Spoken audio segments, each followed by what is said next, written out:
All right, everybody. Thank you guys for joining us this evening. We have got John Kohler from Grow Your Greens. I'm excited. I am so excited to have him on. John, thank you so much for joining us, and welcome to Heavenly Hills Homestead channel. Thanks for having me, man. Thank you. Thank you for coming on. We're going to jump right on into this. Like I was telling you before we got started, back in 2020 when I started watching you, I learned so much from you. And all the different things that you grew, the knowledge that you had, and I gleaned a lot from that and put those things in place here. And so I really wanted to get you on here to talk about those things because you are such a wealth of information, and there's not many YouTubers out there that are like you, that give you the information that you need to live a healthy lifestyle, to grow your own food and be successful at it. And there's just not that many. And so I admire that. And I'm very thankful for you coming on. And the first question I got for you is, what got you into growing your own food and when did you start? That's a good question. So, what got me into growing my own food simply was my health, right? I know some people garden and grow food for, necessity because they don't got money or because, they want to homestead and grow all their own food for, food sovereignty and food security. And all those are great reasons. Those are also part of why I also grow. But my overall main reason is actually I grow food for my health, because when I was younger, I almost lost my life. I had to make some major dietary changes when I was younger. And I started to eat more plant foods and then research what are the best plant foods to eat and all this stuff.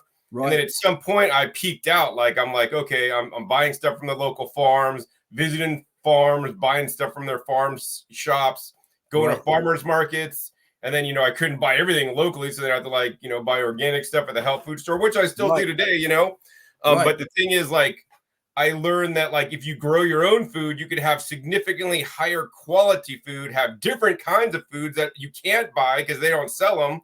And more importantly, grow anthocyanin, purple rich foods that you just, who got red lettuce? You can't find deep red lettuce or, different kinds of, crazy things. Oh, and then the other thing is I could add nutrients to the soil, like my friend Don Weaver, who I've had on way back in the day when I started my channel. He talked about rock dust and adding trace minerals in your soil. Then I learned more about microbes and the power of the, rhizosphere and getting all the bacteria and fungi and basically giving everything your plant needs to make them healthy, because the industry unfortunately is not doing that. The industry is out there to make a profit, and hey, I love profit. I'm in business myself. Right. But the thing is, if you want healthy food, the best healthy food is not coming from the store. It's coming from what you could do when you could control all the variables. So, that's simply why I started getting into growing my own food, so I could have higher quality food, and then higher quality food could have, more different kinds of vitamins, minerals, and more importantly, different kinds of phytonutrients that are, disease preventing, disease fighting, and longevity enhancing, can help your body detox more effectively. So many different things that, all these plant phytonutrients that are not even in there for us, they're in there for the plant, could benefit us, when we eat them, as well as our microbiome, which is a whole different level of stuff. Right. Real quick, just a real quick, rabbit hole. I know a lot of people are not going to know what a phytonutrient is. Can you explain to that real quick? Yeah. So a phytonutrient, so phyto means plant and nutrient means it's a nutrient. So basically it's properties that the plant makes when they have good soil and whatnot. So think about tomatoes. Most tomatoes are red, right? So everybody knows that, hey, the reason why tomatoes are red is because of the lycopene, right? The lycopene is a phytonutrient that the plant makes. And the cool thing about tomatoes is, everybody just talks about, oh, tomatoes have lycopene, and that's great. That's one of over 200 different phytonutrients or secondary plant metabolites that plant could make. And the plant is not going to make all 200 of them unless it's got all the nutrients and it's got the minerals and it's got the right, bacteria and fungi ratios. And I don't even know the exact stuff. I just do a shotgun approach, right? Shotgun and put in a whole bunch of good stuff to soil. And, my stuff sure does taste a lot better than the store. Absolutely. Absolutely. And it looks a lot better too. Not only does it taste better, I'm sure, but if you look at just normal gardeners growing versus what you have growing, if you were to take Swiss chard from your patch and Swiss chard from somebody else's and look at them, and they can be the same type, say Vulcan from Baker Creek, right? Yours is going to look a lot deeper red and green on the leaf than what somebody else's is that doesn't have all the different things that your soil does, right? Because it's not getting what it needs.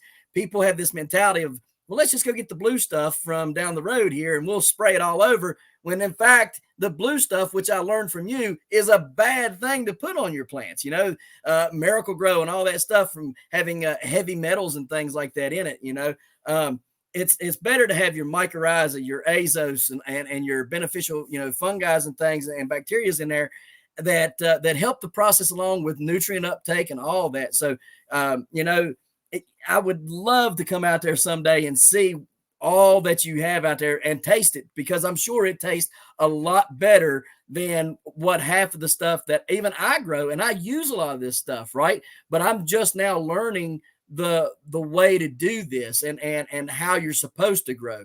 So I love what you do out there, and I love watching your videos because of that, because you can see how healthy and happy the plants are. So that goes right into the second one the second question I had is, you know, to describe your growing conditions, your soil, your water, rainfall, temperature, seasons, etc. Like what is a normal growing season for you, and what do you do from the soil on through? All right, sure. So I live in Las Vegas, Nevada at present time. So like today, for example, outside is like 45 degrees. You know, we may hit like maybe, depending on the year, like a handful of days below 32 degrees. So we, you know, it's like we're zone 9. So we do get like cold weather. But the thing is, like, the zones are only dictated by how cold it gets, not how hot it gets. So while I'm dealing with cold, which is kind of cool because actually that's my time off because I plant stuff. I basically have, I mean, I grow year round, and you could split it up if you're really hardcore into like 4 seasons. You could have like the winter, spring, fall, and summer, and like kind of grow different things during those times if you have shorter seasons. But to keep things simple, I just kind of break it up into 2 seasons. I got the fall / winter, and I got the spring / summer. So that's dictated for when, you know, if it's too cold or not. Obviously, in the colder times, I'll be planting all leafy greens and, you know, sugar snap peas and edible flowers and things that don't mind the cold. They have basically built-in plant antifreeze, so they don't freeze, you know. And I plant them pretty much, you know, well, starting when as the heat's coming down. I think I started planting September, and September we were still in the 90s, and like that messes up the plants because they're like, holy shit, it's like 90. I want to bolt real quick, and if I plant stuff too early, like I think I planted almost a whole bed of lettuce. It just bolted. I put it in hoping like, okay, I planted it in a shady spot. Hopefully it's gonna be cool. And it just bolted. I'm like, oh, I guess that was a wash. Well, I live and learn, you know. So like we all make mistakes, and that's how you learn in gardening. And I've made a lot of mistakes in gardening, and that's how I learn stuff. I mean, you don't make mistakes, you're not gonna learn. So I'm like, hey, I'm glad this happened to me. Let's, you know, get some more plants and put them in and replace it with something else, you know, and keep trying. But I know one of my beds of lettuce that I did plant, well, a little bit after that first one, is now kicking butt, because if the problem is if I don't plant things too early in the fall, then by the time the winter comes on, and if I'm trying to plant, like if I was trying to plant now in December, you know, we don't have too much sun, we don't get a lot of rain here, and then things aren't growing fast. So I got to get them up to nice size, so that if they're nice size, they got a lot of, you know, sun collectors, leaf area to, you know, create more. So basically in my climate here, I have about, this is crazy, I get on average, you know, every year is a bit different, 5 inches of rain total for the year. Wow. Only 5 inches. And actually, that's one of the reasons why I live here, because I hate the damn rain. I can't work outside. I mean, you could work outside in the rain, but I prefer not to. You know, I just rain in the ass. But so like I, you know, I mean, the thing I use city water that I filter. You know, I mean, I would rather collect all rainwater, and you know, we had some rain incidents, and I mean, I collect a few barrels of rain water and stuff, but I don't have any infrastructure, which I probably should make to be more important, because I mean, we could get like monsoon season, and in like a day so much water comes down, you know, and then the rest of the year it's like hardly nothing. We get some drizzles here and there. Then the soil here, just the native soil here, is very, very sandy, so it's actually high in minerals, but the issue is it's very low in organic matter. Right. So like I don't grow in the garden, and I know, I've been to people and I'll promote them, like there's a guy, Tino, lives in Houston, and he's like adamant. We kind of went head to head when I made the video there. I don't know if you saw that episode, but basically he's like, I don't put nothing, no fertilizer, no nothing. I mean, I think he made some compost, but he's like, I don't buy nothing. I just grow in the ground and stuff. And his whole belief was that, hey, if I grow in the ground, look, I got healthy stuff. But like, I don't think he goes far. It depends what you want. If you want to grow for cheap and free, you could grow stuff in the ground. And yes, it's going to probably be better than the store, because at least you're picking it fresh and whatnot. But like my goal is to grow the healthiest, nutrient dense food with more phytochemicals, right, than not. Right. Because then I'm eating them and then my microbiome's getting them. So that could be healthy because, I mean, there's a lot of studies and shows that nutrition in food since the 1950s even has gone down with the vitamins and even the minerals too, which could be perilous for your health, So I mean, that's why I got into all this stuff. Let's see, what other things did you ask about my climate? Yeah, so I grow in all raised beds. I pick up local compost soil, and then I add a bunch of different amendments in there. Yeah, so many different things. Right. And every year, basically, my raised beds sink down a little bit. So then I top off after every growing season. So I'll basically fill up a couple inches on the top. I'll make a whole new batch of soil with, different kinds of, basically kind of whatever I could source locally. And then also, adding in different kinds of rock dust and worm castings. When I travel to different farms and worm farms, I'll bring back a bag or two with me, and that kind of goes in the mix. And when I visit Josh at Boogie Brew, I'll get some of his boogie humus, and they got a lot of good stuff. All kinds of crazy stuff I put in, Right. Yeah. And Boogie Brew's got a lot of good stuff. I like Boogie Brew.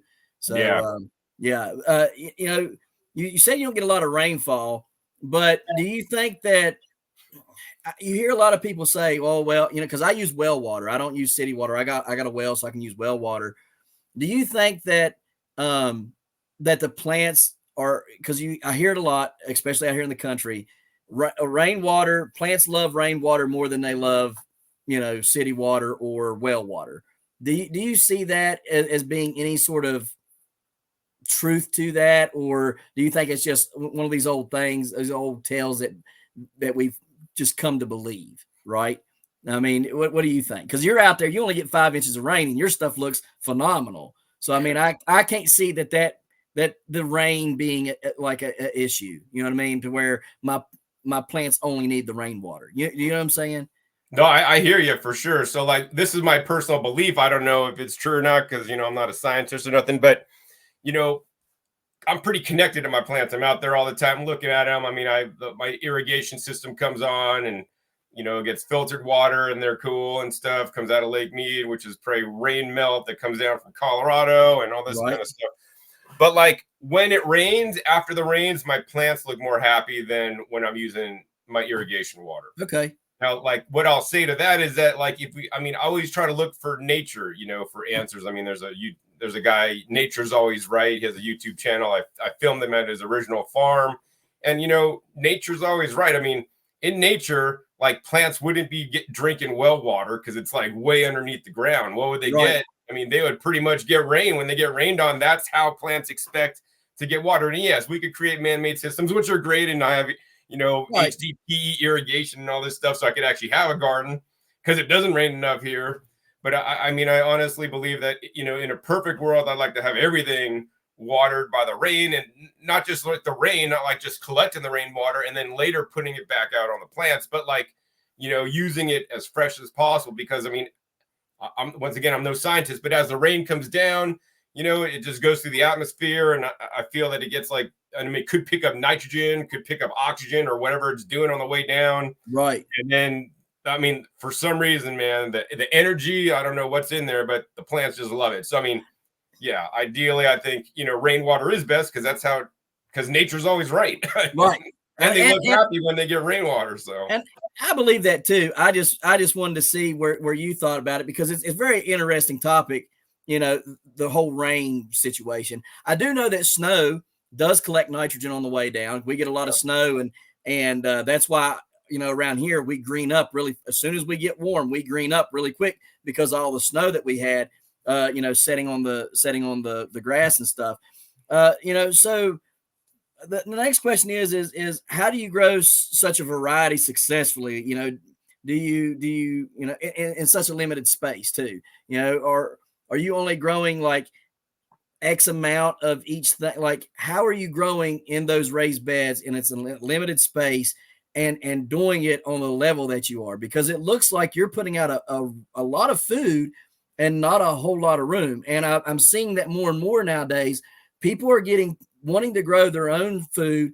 They don't have a lot of room, and they think because they don't have a lot of room that they can't be successful. But you show that in a completely different way, that you can be very successful and not have a lot of room. Yeah, I mean, I've always wanted to live on a farm, and I recently bought 3 acres in Puerto Rico, so that might happen one of these days. But I'm glad, you're on a farm and you have the space to do it. But like most Americans, unfortunately, aren't like you and don't live on a farm. I mean, and most of them are like me and actually just have like a residential house and a tract home, and right, a small lot. So like since my inception of my gardening channel, I have been growing on a small lot, and like, how can I maximize my space to use a space instead of a lawn, which my first place in California, I took out the lawn and put in all raised beds. In my place here, I basically just, this is all like dirt, is like the desert sand. Pretty much, I just filled it all with raised beds, and I pack in, like, I just have narrow walkways, just enough to walk. I mean, I can't really have visitors because like it's too tight in there, but I put it in so I could like have as many beds as I can. I have actually 24 raised beds here, and I fill them with plants. So like I learned from Mel Bartholomew the square foot gardening method. So you could plant things pretty close, and when you have good nutrient dense soil and everything in the soil, you don't really need to put things too far apart, because they don't need to the plants won't compete as much because they're kind of happy where they're at. Right. So, in 1 4-foot circular raised bed, I'll put like 36 plants in the wintertime. Now, the summertime, I got different spacing because things grow a little bit more quickly. Might do half of that, 18 plants per bed. And I do plant things probably closer than even the square foot gardening would recommend. But I find that works for me. And I'm like, I'd rather plant more plants in because, once again, gardening is a numbers game. Like the more plants you plant, hey, if you lose 5 of them, you still got 31 left. But if you plant 12, you lose 5 of them, you're almost half down, right? Right. And like nature's gonna get some bugs are bound to get some. Like the birds might pick up some stuff. But like, yeah, it's a numbers game. So I just plant a ton.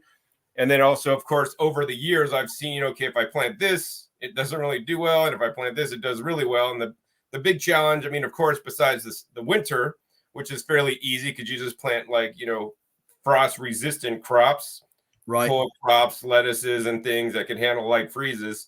The issue is really the summer because, me having to learn, because I moved from California where there's more mild climate, like what plants could really survive when it's 100+ degrees out, like basically 2 months straight for the most part, right?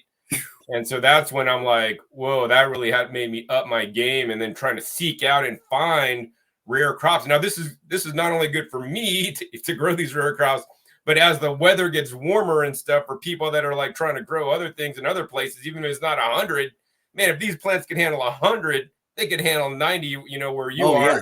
A lot of your stuff is getting wiped out because it's like too hot and bolting. But then if you planted some of the things I'm growing in 100 degrees, it'd be like, this is cake, man. Right. So, yeah. So, I mean, I don't know. That's what I'd say. Awesome. So the next thing I wanted to ask you is, if there was one thing that you contribute the most to your success, if you could think of one thing, what would that one thing be that contributes to why you're so successful in the garden? I mean, putting in the time. I mean, I take time to learn. I take time to actually do the work.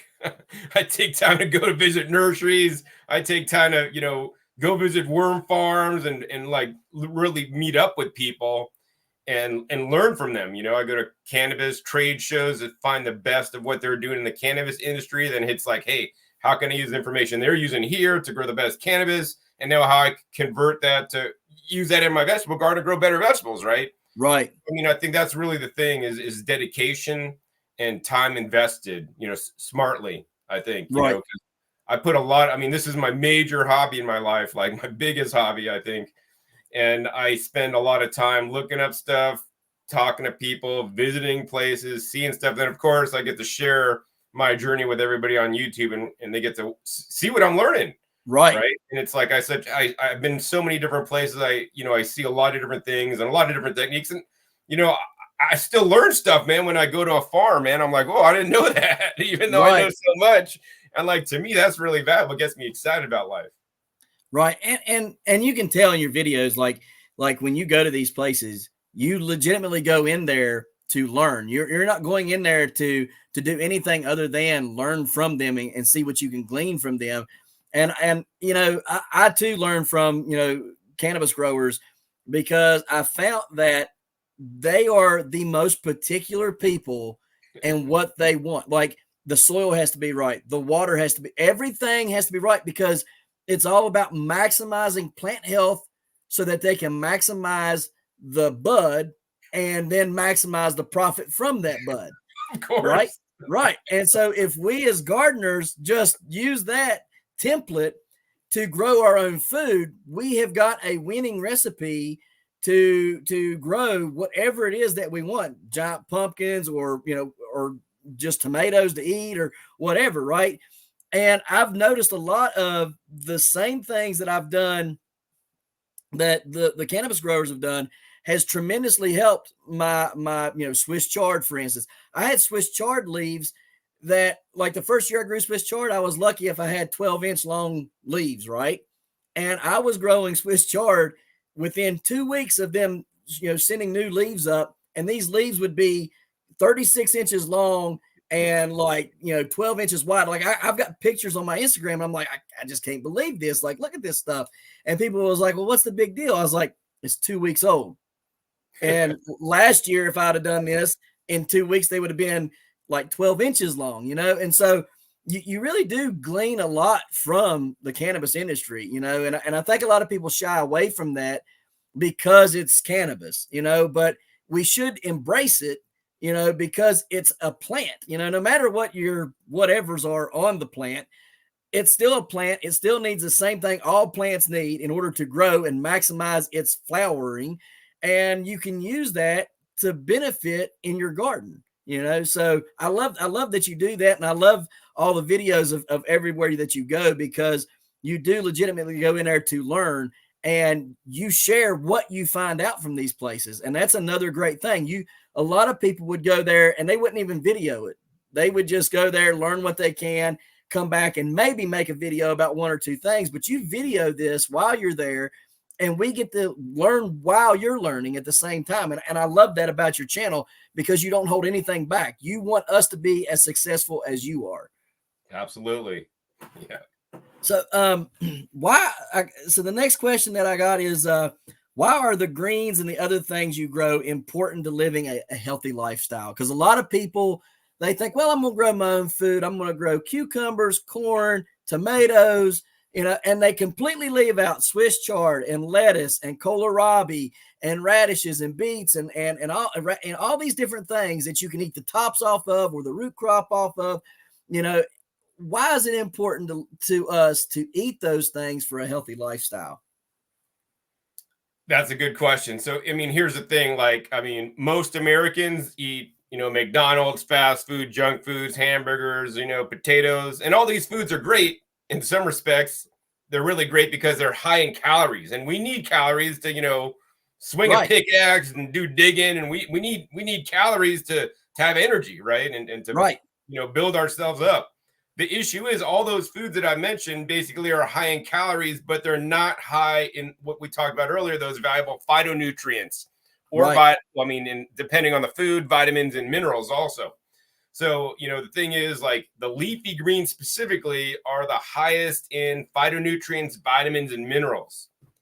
These are the backbone of human health. You don't have to trust me about that. There's published studies that show, vegetables are the one food group that's most correlated with a longer, healthier life. The more vegetables, especially leafy greens, you eat that have all these different plant phytochemicals can benefit you more. For example, like take kale or any kind of thing in the brassica family plant. They have these properties called glucosinolates, which then turn into isothiocyanates through myrosinase enzyme once it's, you cut the leaves up. And then those different properties are anti-cancer for us, right? Yep. They also help us detoxify in phase 2 liver detoxification. Not to mention that they're very high in trace minerals. And like, if you pick some of the greens in my garden right now, like my spinach, like the stupid spinach at Costco in the 1 gallon or 1 little pound, like tub, that stuff's garbage. Like, you eat my spinach, it tastes my spinach right now, because it's wintertime, of course, is sweeter than shit apples from the store that are picked too early and have no sweetness to it. Right. And it's like, besides the sweetness, right, we're tasting the sugars in there, we're also tasting the mineral receptor. So it like lights up your mouth. And it's not like you'll taste my stuff or, good grown stuff, and maybe yours too, because you're putting the rock dust in. It'll taste kind of like salty, but minerally. And it'll just like, whoa, this is good. I don't even need to dress and eat this stuff. I just want to eat it. And it's like, most farmers don't do what it takes to make their food taste really good.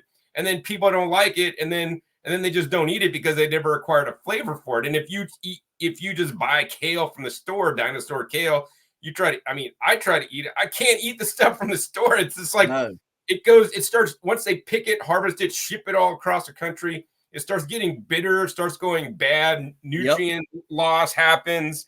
And it's great to eat that if you don't have your own garden, because that's still better than most things in the grocery store. But if you grow your own, it's just so much better. And so you can have a much, healthier life, in my opinion, by eating more nutrient dense foods, which how I classify it is it has more phytonutrients versus the calories. Right. So, so we really want to focus on these phytonutrient rich foods, whether that's, the different kinds of, I could make up all these crazy words, like there's lutein and zeaxanthin in kale leaves or marigold flowers that are good for your eyes. But every different kind of property in a plant has different human health benefits for us. And it's unfortunate that most Americans, eat a small side salad and a big giant thing of steak and potatoes when they should eat mostly like greens and maybe a little bit of potato and maybe have like, a little nice help in a meat on the side. Right. So we could really, help our health. That's why I got into gardening, is for my health. And because I've been researching health. And even if you don't want to go vegan, I'm not going to tell everybody to go vegan. I don't even like the word vegan, actually. What I prefer is like eating more real plant foods and eating more foods that people grow themselves, and more importantly, process themselves in the best ways possible. Right. And the thing that always got me, there is a history in my family for cancers, right? And so I want to be, ahead of all this, right? God forbid anything befall me, but I want to make sure that I'm doing the best I can to fight off any of that, just because, right? And so whenever I learned, like you mentioned earlier, anthocyanins is a cancer fighting, agent, right? I was like, okay, well, I didn't know that, first of all. So now we're going to find every purple thing I can grow, from tomatoes to leafy greens. And we're planting purple. I plant purple carrots. I plant purple everything, right? If I can find purple, I plant it, because to me, it's important to be consuming that, right? And for my kids to be consuming that, and for them to get that taste, right? Because I'm going to tell you, it was a huge learning curve, not only to grow this stuff, because my dad and my grandpa, they didn't grow this stuff. They did the basics: corn, tomatoes, cucumbers, and peppers. Like, that's the basic, right? They didn't grow this kind of stuff. And so it was a learning curve to learn. And not only that, but there was the taste to get, right? Because I did not acquire a taste for that, didn't have one for it. So I had to kind of fight the urge to be like, I don't really want to eat that. But then I was like, well, hang on a minute. I grew it. So if I grew it, I'm going to eat it, And what I think is funny is I had to fight the urge to eat it, but my kids automatically eat it, right? And so that makes me happy, because they won't grow up having to fight the urge to make themselves eat it. They're going to naturally want to eat it, right? And because they've been getting it their whole life. And so, I love that, though, that we can grow things in our garden to benefit our health, even before something bad or whatever would happen, right? Like if you know that certain things run in your family, you can help yourself out by growing this stuff in the garden. And another thing that you said that is spot on is when your soil is right and your plants are happy and healthy and growing, they do taste a lot different than somebody who just goes out there and waters them and gives them a little bit of fertilizer or the stuff that you buy at the store. And I'm not trying to knock it, just like you said, if that's all you got, that's better than what a lot of Americans eat. But again, it does taste different. So if like I can remember eating spinach in a can, and I hated spinach in a can. That was disgusting to me, right? And Dad would always be like, "Oh, but Popeye the Sailor Man eats it. You want to get your big old strong muscles, right?" That stuff was nasty. You had to douse it in vinegar to eat it. And the vinegar might have been good for you, because vinegar is good. Apple cider vinegar is good for you. But the spinach in the can probably had all the nutrients, cooked out of it or whatever, right? So now I grow spinach fresh here at the house, and we make spinach wraps and all kinds of stuff, and it tastes a lot better. My kids don't go, "Well, I don't want that." Yeah, of course you ain't going to say that. It tastes good. It does taste different. You can taste, the saltiness, the mineral taste in it. It doesn't taste bland or bitter. It's got a good flavor to it that it does light up your mouth, kind of like what artificial sweeteners would do or sugars would do, right? It lights up those receptors, and you're like, oh, I like that. I want to eat it. So I'm glad you brought that up, because that is very, very spot on. And a lot of people don't know that. They look at carrots and beets and kohlrabi and all these leafy greens and stuff, radishes and everything. They look at that as, well, I don't like it because I ate it at the store, or I ate it at the salad bar at Shoney's or wherever, and I really just don't like that stuff. But I guarantee if you grow it yourself at your house, you'll like it. You'll like it a lot. So the next thing I wanted to ask is let me see here. What's your go-to plant that you think that everyone should be growing in the garden? That's a good question. So, that's my go-to plant for my zone 9 garden. So if you live in a different zone, it may not work for you, but right. What I'll say as a general category is I think everybody should grow what's called perennial vegetables.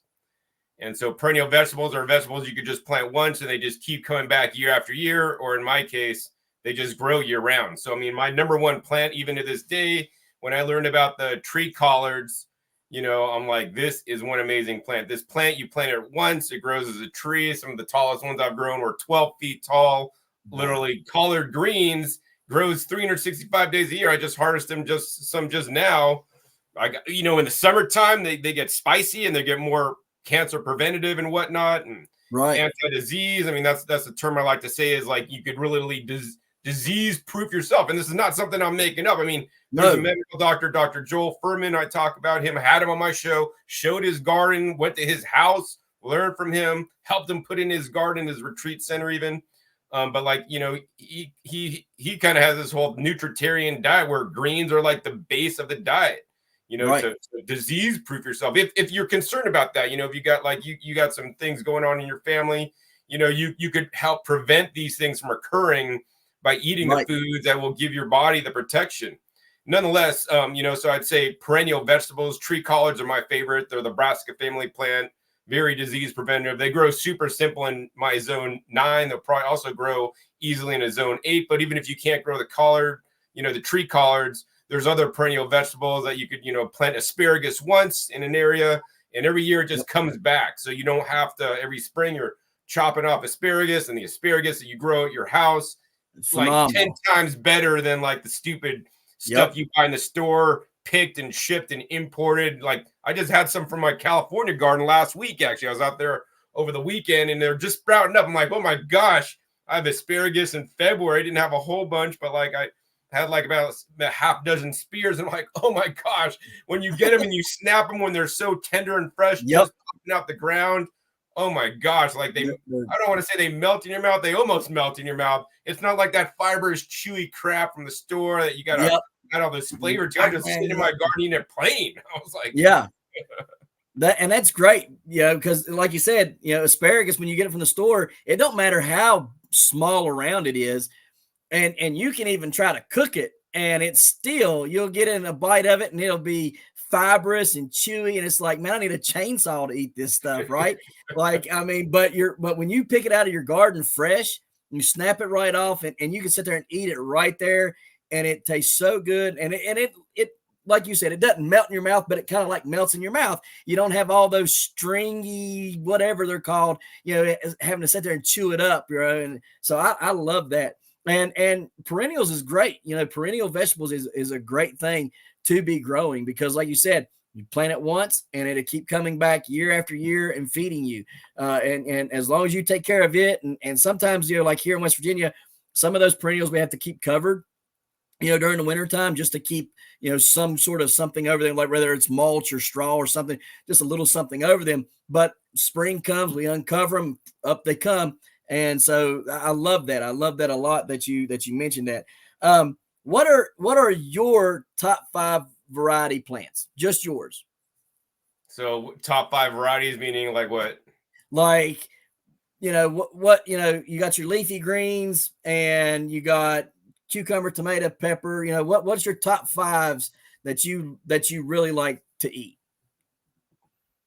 That's a good question. So, I mean, I would say I like purple foods a lot. So, like, if you said like I love purple carrots, like the deep, rich black carrots. I mean, that's one of my favorite ones right there.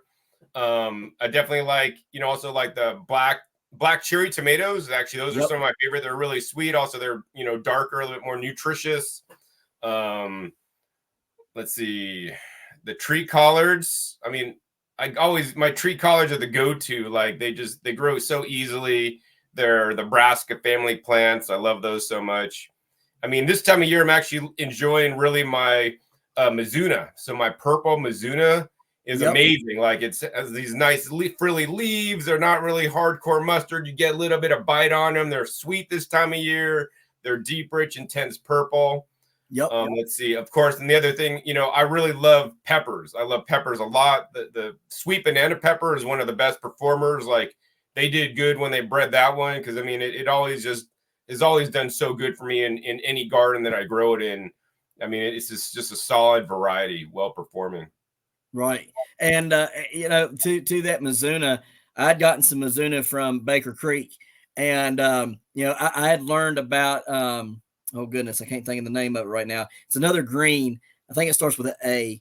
Oh man, I can't think of it. Anyway, arugula. There we go. Yes, thank you. And so I learned about arugula from you, and so I was growing arugula, and I'd ran across the Mizuna, so I bought some Mizuna from Baker Creek as well. And we make a salad with Mizuna and arugula in it, and and some lettuce like Merlot lettuce or the solstice lettuce or whatever it's called from Baker Creek. And that stuff is phenomenal in there. And you're right.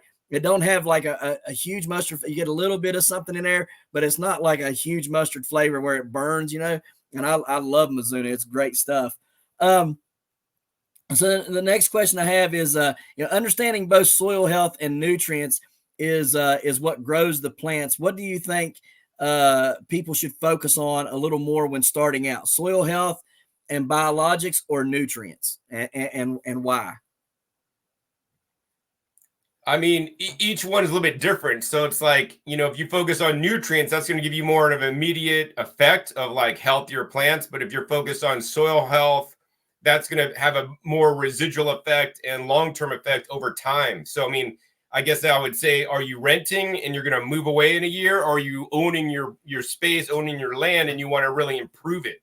So if you really want to improve your land and yeah, maybe your first year, might not do so good, but once you start, keeping up on the program, then I think building your soil health with, microbes and trace minerals are the long haul, and you're going to, over time, you're going to increase the soil microbiology in the soil as well as the soil organic matter over time.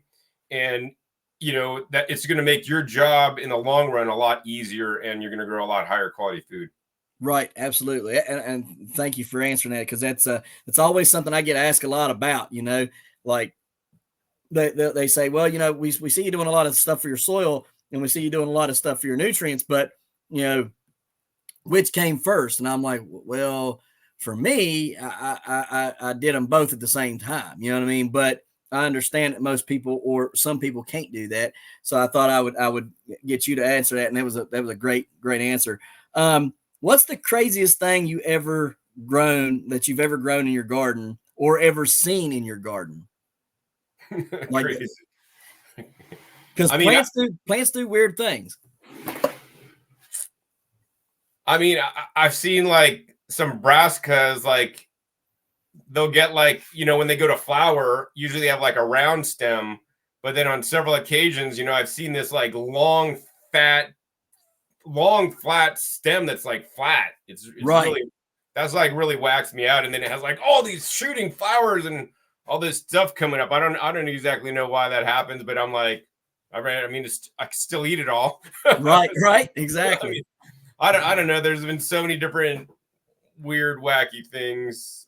I can't really remember any specific ones. I mean, a really cool plant I grew one time was called, is it called ice lettuce? I don't remember. But anyways, this plant, it's like a succulent, and it looks like it has these water beads on the leaves. Oh, that's cool. I think Baker Creek might sell the seeds. I forget, but that one just tripped me out because I mean it's just I don't know how it does that, but it's just that was really cool. I'll have to check that out.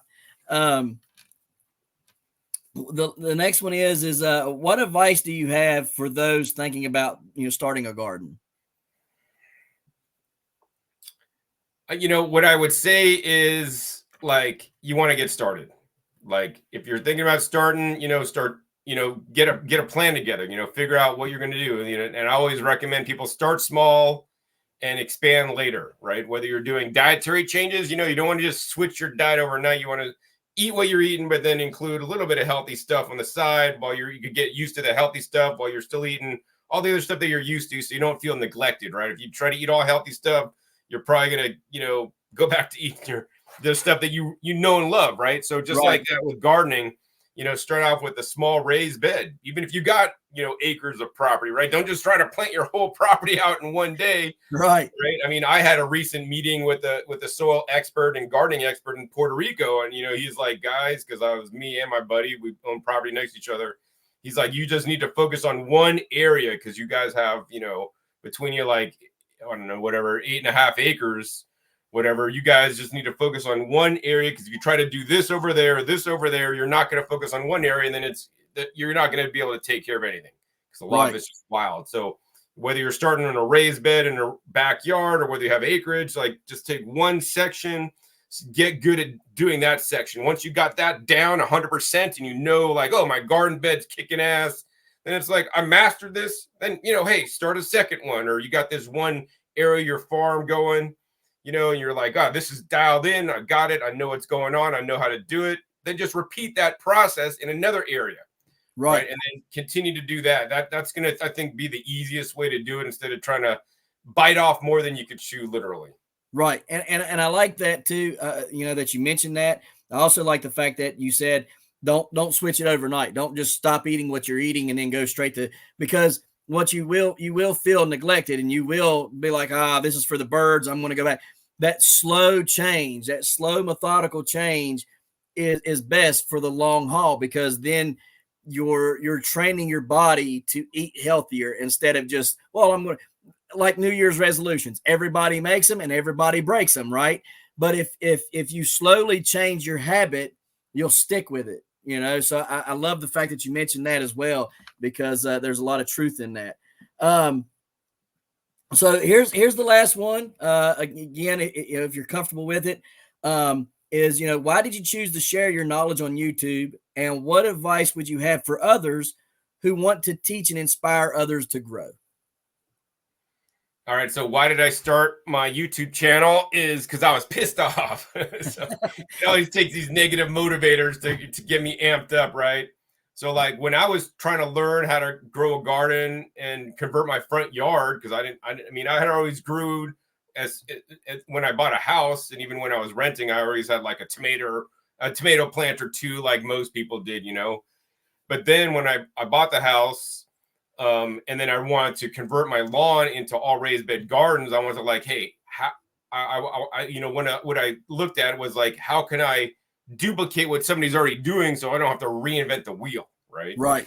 And I encourage people to do that, copy what other people are doing that are successful so that you don't have to like go through the school of hard knocks. So like there's these people online called the Gervais family. And back in the day, they were in YouTube back in the day, they were really popular. They had a CNN video come out and they showed like in Pasadena, California, in a tract home residential house, they put in all these raised beds and they were growing all this stuff and even had a farm. They had so much food, they could even sell it, go to the farmer's market, all these things they were doing. And I was like, wow, these guys are cool. This is exactly what I want to do.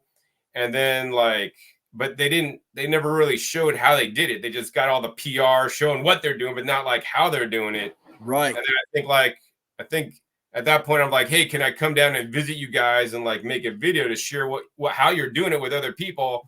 And they're like, are you CNN or ABC or NBC? And I'm like, no. It's like, oh, sorry, we don't take anybody unless you're like popular. I was like, this is bullshit. This pissed me off. So I'm like, all right, screw this. I'm going to make my own YouTube channel and just document what the hell I'm doing and try to figure this out myself. And then more importantly, share with other people because, if I want to do this, maybe there's somebody else in the world that wants to do this too.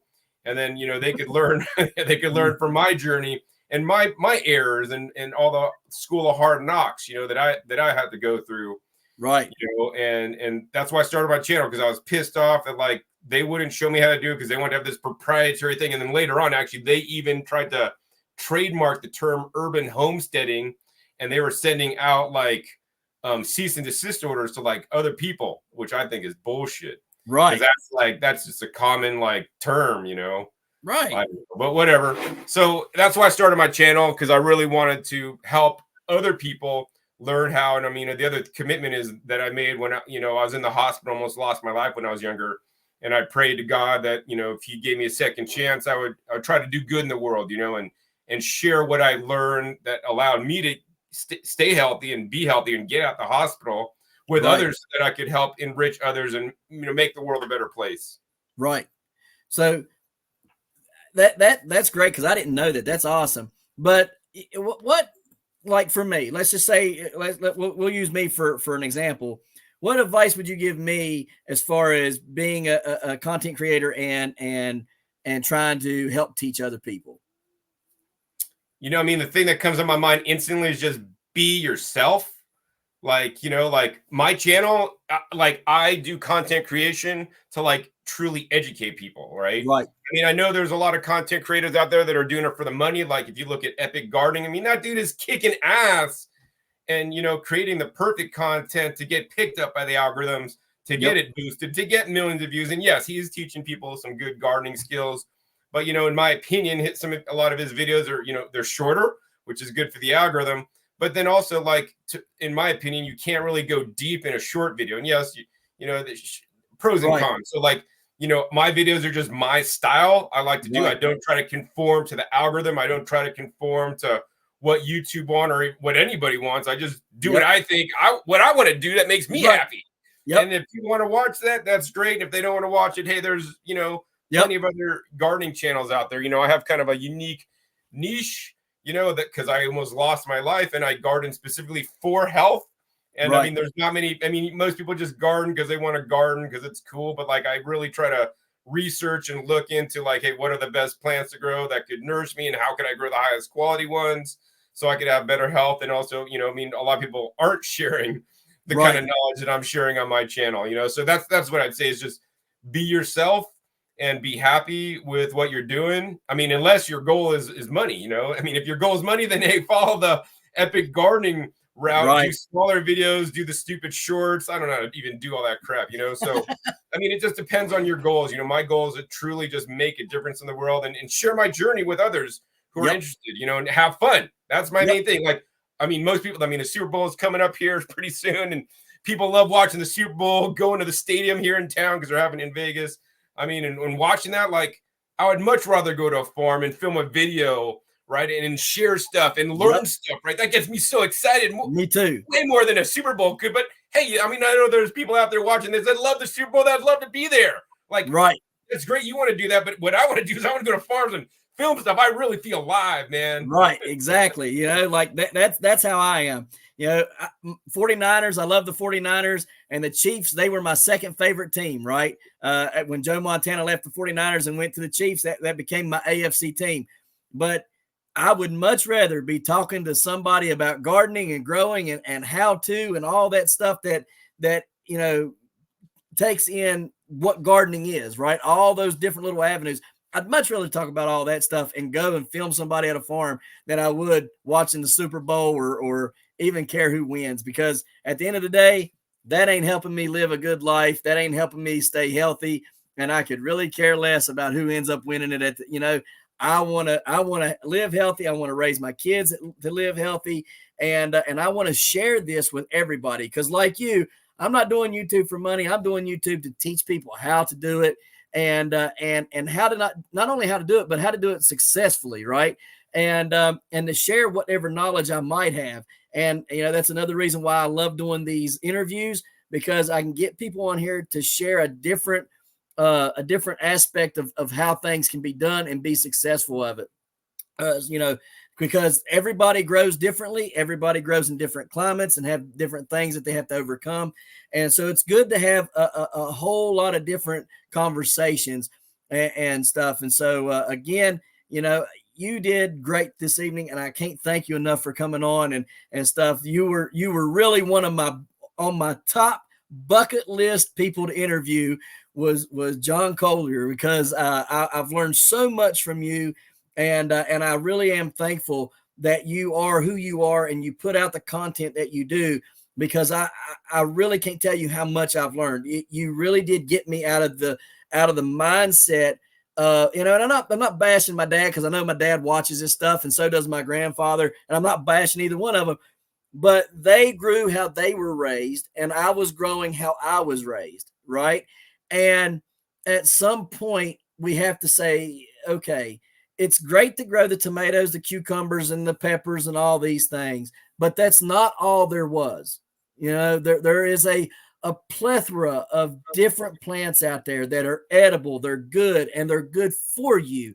And you introduced me to that whole different side of that, and I can't thank you enough for it, and all the things that I've learned from you and your channel. And I love watching your content, and you are a phenomenal content creator. And I like your style, and a whole lot of other people like your style too, right? Because you do have fun with it, and you do. I remember watching your Baker Creek ones, and when you would go out to California, or when you lived in California, you'd go out to the big expo that was out there, and you got me excited about growing. You are what inspired me to grow the way I do, and to grow everything that I grow, and not limit myself to only what I knew or what I thought I could grow. You are what helped me step out of the comfort zone and plant things that I had no idea ever existed until you, or even how to grow them until you, right? And so I can't thank you enough for doing that and being who you are. And again, thank you for coming on this evening and doing this with me. I really appreciate it, John. Oh, well, thank you. I'm so glad that, just my videos could, affect you. And then more importantly, your family. I hope to have a family. I hope to be as lucky as you to have a family one day and have my kids pick stuff out of the garden, eat it fresh, and I'm glad you got your kids that eat that. Because I'm telling you, man, the future generations eating all this crap, processed junk food, man, Yep. It's going to mess up their brains. And at least your kids are going to be in good shape. Maybe they'll be running to the country. Right. Exactly. My wife, here, just a real quick funny story I'll tell you, and I'll let you go. So my wife was like, "Why are you growing all this stuff that we're not eating?" I said, the only person who's not eating it is you, because I'm eating it. I'm forcing myself to eat it, and the kids love it.